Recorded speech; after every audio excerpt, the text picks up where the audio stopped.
I can assure you guys, at this stage of the course, if you followed along, you already know all the editing techniques and tools in Resolve 15 to edit a short movie, a documentary, or even a music video. Your assignment in this section is for you to create your own short movie using all and any of the clips within the media pool.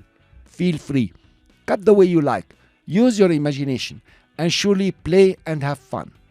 Then render the timeline and create an MP4 to upload to YouTube or Vimeo and paste the link in the Q&A section of this course. Many students will be very excited to see your work. You will encourage them a lot, and I will be very happy to watch your video and to give you some feedback. Try to create impressive cuts. Couple of transitions only.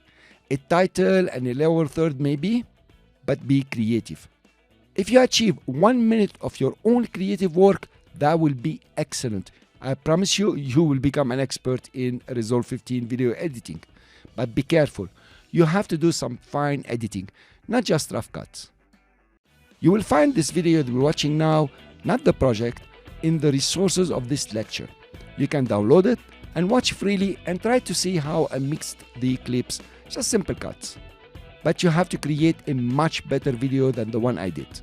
Because honestly, I fixed some clips here and there, so we can use them later on to learn some new techniques, such as retiming clips or some effects. So please, dive in and start your assignment. I'll be waiting to click on your link to watch your work and give you some feedback. I'll see you in the next lecture.